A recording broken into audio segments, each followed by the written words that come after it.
చేసింది అనేది అందరికీ తెలిసినది. సో ఇప్పుడు చెప్పాల్సింది ఏంటంటే ఇన్ని కోట్ల రూపాయలు పబ్లిక్ డొనేషన్స్ తీసుకునేది మనం ఏ విధంగా ఆడిటింగ్ చేయాలా? So we are custodian to the government.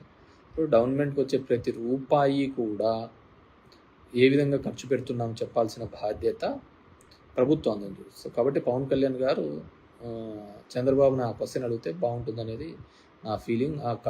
ఇచ్చిన డొనేషన్స్ కూడా ప్రాపర్గా గ్రౌండ్ లెవెల్లోకి వెళ్ళినట్టు ఉంటుంది. ఎందుకంటే మేము చూసినాం లాస్ట్ టైం నేను ఒకసారి కర్నూలు 2010 అనుకుంటా, కర్నూలు శ్రీశైలం ఏరియా అంతా ఫ్లడ్డింగ్స్ వచ్చినప్పుడు మేమంతా కూడా కలెక్షన్ చేసుకొని పోయి మా ధర్మవరంలో ఉన్న పబ్లిక్ అంతా తో కూడా తీసుకొని పోయి ఆత్మకూరు కాన్స్టిట్యున్సీలో అనుకుంటా పోయి మండలంలో అనుకుంటా పోయి డొనేషన్ ఇచ్చినప్పుడు ఏరాస్ ప్రతాప్ రెడ్డి ఎమ్మెల్యేగా ఉండేవాళ్ళు. అక్కడికి ఏ అవసరమో వాళ్ళకి ఇవ్వడం జరిగింది. సో ఈ గవర్నమెంట్కి డొనేషన్స్ ఇప్పుడు ఇవ్వడం వల్ల మంచిది, కరెక్ట్, వాళ్ళ మీద నమ్మకంతో ఇచ్చింటారు. కానీ అది ఏమాత్రము రీచ్ అవుతున్నాయి, రిసీవ్ అవుతున్నాయి అనేది కూడా ఇంపార్టెంట్. ఎందుకంటే గతంలో అమరావతి కోసం పెట్టిన హుండీ లెక్క ఎక్కడ పోయిందో తెలియదు, మిగతా దానిల కోసం పెట్టిన డబ్బులన్నీ ఎక్కడ పోయినాయో ఎవరికి తెలియదు అనమాట. సో డెఫినెట్గా అది కూడా పవన్ కళ్యాణ్ గారు అడిగితే బాగుంటుంది. ఎందుకంటే విజయవాడ ఫ్లడ్స్లో చంద్రబాబు నాయుడు గారు క్రైసిస్లో ఆపర్చునిటీ వెతుక్కోవాలని ఒక ప్రయత్నం జరిగింది. ఫొటోస్ బాగా దిగినారు. మనం అడ్మినిస్ట్రేషన్ వార్ రూమ్లో కూర్చొని చేయాల్సిన పనిని మనతో పాటు 10 మంది పని చెడగొట్టి అక్కడంతా తిరగడం జరిగింది, which is not our duty అని నా ఫీలింగ్ అనమాట. సో అదేవిధంగా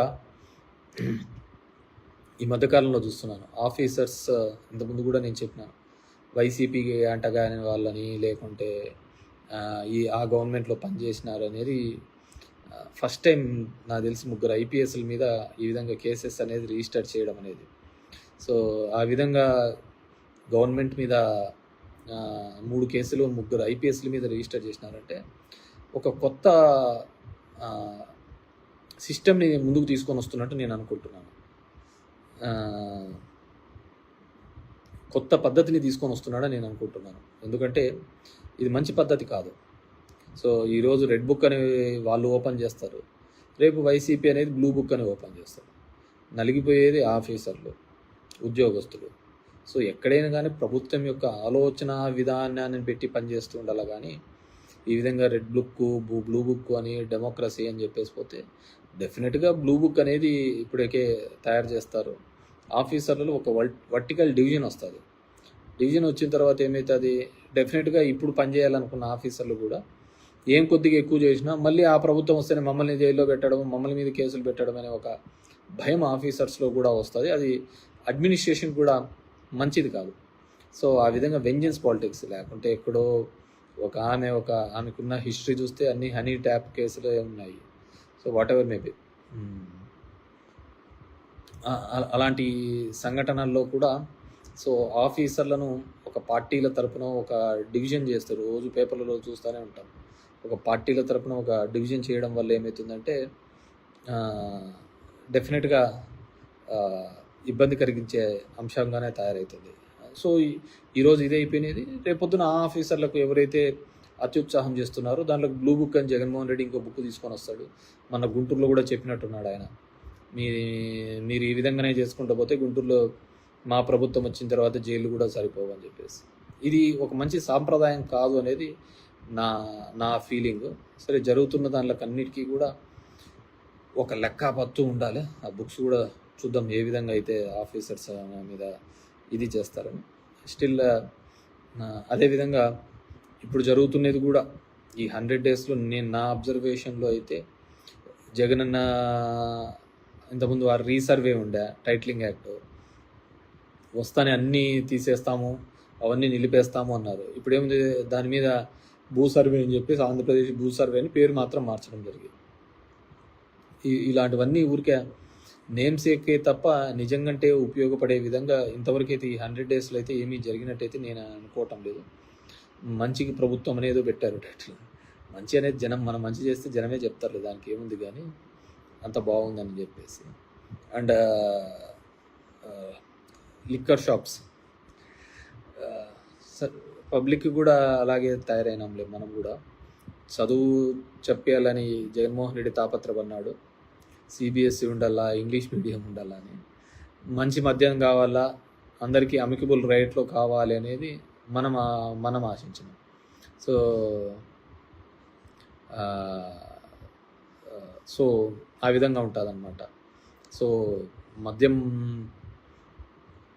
సంబంధించి కొత్త పాలసీ అని చెప్పేసి, మద్యం గురించి పాలసీ, మద్యం రేట్లు తగ్గించే చీప్గా వచ్చే పాలసీ కంటే కూడా ఎడ్యుకేషన్ ప్రైవేట్ కాలేజెస్లో కావచ్చు, ప్రైవేట్ యూనివర్సిటీస్లో కావచ్చు, అందరికీ అందుబాటులో వచ్చే విధంగా ఏదైనా పాలసీ తీసుకుంటే బాగుంటుంది. ఫీ స్ట్రక్చర్ చూసాము, ఒక్కొక్క దానిలో ఫీ స్ట్రక్చర్ కూడా ఉన్న నారాయణ మంత్రివర్యుల దానిలో కూడా ఎంత ఫీ స్ట్రక్చర్స్ ఉన్నాయో ఆ ఫీ స్ట్రక్చర్ పెట్టుకుంటే బాగుంటుంది. ఆ ఫీ స్ట్రక్చర్ కూడా పెట్టుకుంటే సరిపోతుంది. సో ఎక్కడైనా చదువు గురించి ఆలోచించాలి, కానీ మందు షాపులు తగ్గించినాయని, రేట్లు తగ్గించినాయి, 99కే క్వార్టర్ అని బదులు 10,000 వరకు కూడా 10th వరకు ఎవరే కానీ ఫీజులు పెట్టకూడదని చెప్పి పెట్టండి, బాగుంటుంది కదా. 1,00,000, 2,00,000, 3,00,000, 5,00,000 వరకు ఉన్న ఫీ స్ట్రక్చరు 20,000 దాటకూడదని ఒక మంచి రెగ్యులేషన్ కమిటీ వేయండి. యూనివర్సిటీలో ఫీజెస్ ఈ విధంగా ఉండని వేయండి. సో అంటే ఎక్కడికి మనం ఆలోచిస్తున్నామంటే ఏవి అవసరమో దాటి గురించి కాకుండా మిగతా దానిల గురించి ఆలోచిస్తున్నారు. అండ్